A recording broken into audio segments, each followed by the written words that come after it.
Imagine driving the same car from Monaco's tight, narrow streets straight onto Monza's high-speed straights. You'd crash within seconds, and yet the teams that race in Formula One take fundamentally the same machine and transform it completely for each circuit. So how do engineers make Monaco into a precision instrument and Monza into pure speed? The answer is far more clever than you might think. This is where the true art of Formula One engineering reveals itself. Because unlike football or basketball, where the rules are identical everywhere, racing demands something radical. The same car transformed.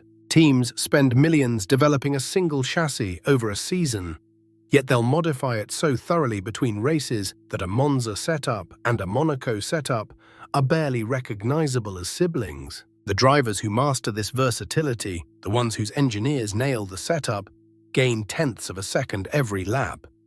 Over a 70-lap race, that's the difference between first place and fifth. And here's what fascinates engineers most. There is no perfect setup. No magic configuration that works everywhere. Every choice is a compromise. Change your suspension stiffness for grip. You lose straight-line speed, lower your wing for speed. The tires overheat in the corners.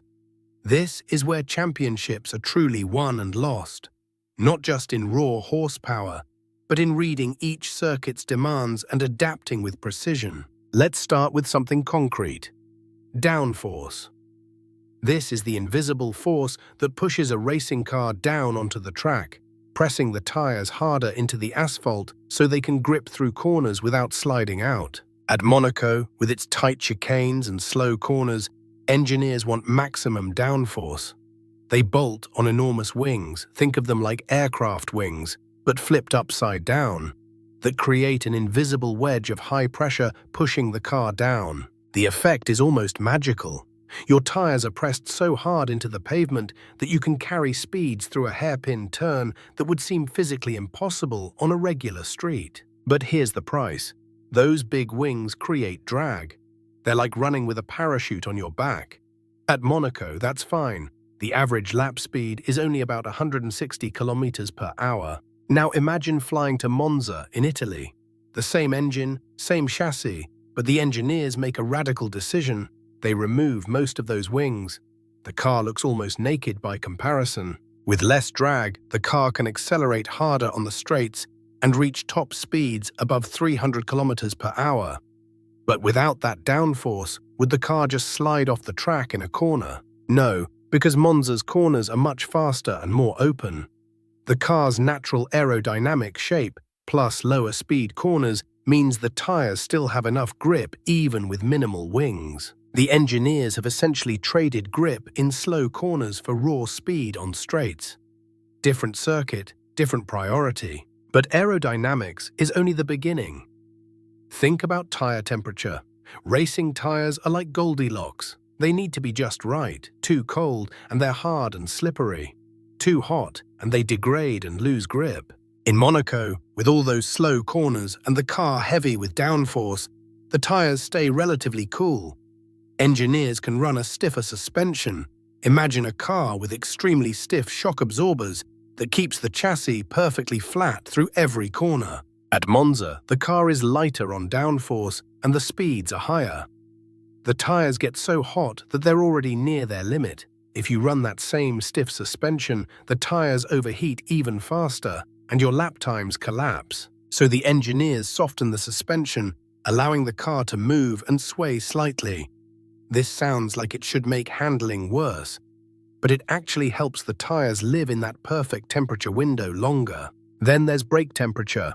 At Monaco, you're braking hard every few seconds because the corners come rapidly. The brakes get scorching hot, sometimes reaching 1000 degrees Celsius. Engineers use special brake ducts, air channels that funnel cool air straight onto the brake discs, to keep them from overheating and losing stopping power. But at a fast track like Monza, you brake less often and for shorter periods. Heavy brake cooling, unnecessary weight. Engineers strip some of it out, and suddenly the car is lighter and faster on the straights where it matters. Every single decision ripples through the machine. Softer suspension means the car bounces more, which changes how the engine sits in the chassis, which affects weight distribution. Change the gearing in the gearbox, the ratios between engine revolutions and wheel speed, and you're optimized for different corners. This is why the top teams employ entire departments of aerodynamicists, suspension engineers, and data analysts. They're reading the circuit like a poem, and the car is their response. Now let's look at real moments in Formula One history where this setup philosophy actually decided who won and who didn't. Take the 2008 season at Monaco. Lewis Hamilton was racing for McLaren, a team that had built their car around high downforce and nimble handling, perfect for the tight corners of the Principality. Their suspension was set up stiff enough to respond instantly to steering input. Their brake cooling was maxed out for those repeated hard stops through the tunnel and at Casino Square. Hamilton took pole position and led the race comfortably, but 2 weeks later, the circus moved to Montreal, a medium-speed track with longer corners and bigger straight-line demands. Suddenly, that setup that had been so effective became a liability. The same stiff suspension that gave instant turn-in now made the car harsh and twitchy over the bumps. Hamilton struggled with tire temperatures because the suspension wasn't allowing enough compliance to keep the tires in their sweet spot. This is the brutal arithmetic of modern racing. The setup that makes you fastest at one circuit can cost you seconds per lap at the next. Then look at Monza in 2020. Mercedes had spent the entire season with a high downforce package.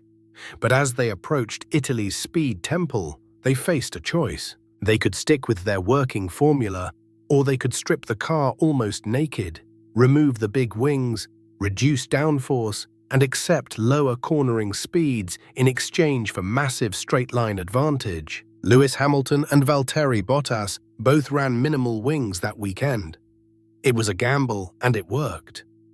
Mercedes controlled the race on the straights where it mattered most, and Hamilton took the win.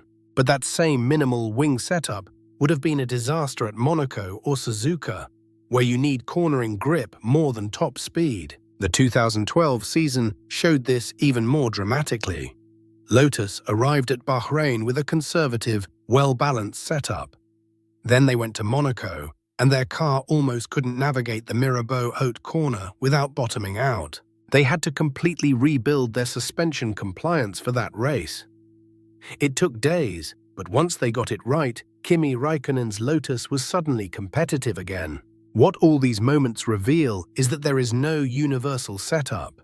Every circuit rewrite the rules of the game. The teams that master this translation, who can look at a new track, understand its demands, and recalibrate their machine in just a few free practice sessions. Those are the teams that win championships. It's not just engineering, it's almost an art form. Now, imagine for a moment that Formula One allowed teams to arrive at every race with just one fixed setup. No changes allowed all season, same wing angles, same suspension stiffness, same brake balance. It sounds absurd, but stay with me, because it reveals just how impossible that constraint would be. A team would have to find some kind of middle ground, right? A compromise setup that works okay at Monza, okay at Monaco, okay at Suzuka, but the math doesn't work.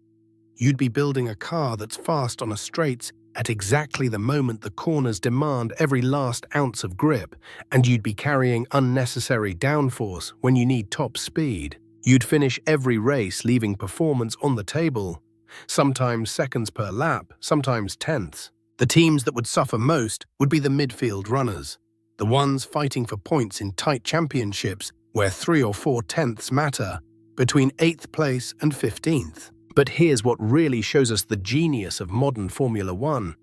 Teams could do this in theory. They have the computers, the simulation tools, the data. Instead, they choose the harder path. They optimize for each track because that's what separates the champions from everyone else. So here's what to remember. Every circuit demands something completely different from your machine. Downforce, fuel strategy, tire wear. They're all variables that shift with the geography beneath your wheels. And that obsession with optimization, that refusal to settle for a compromise. That's the difference between a midfield team and a world championship contender. Now, we've only scratched the surface here.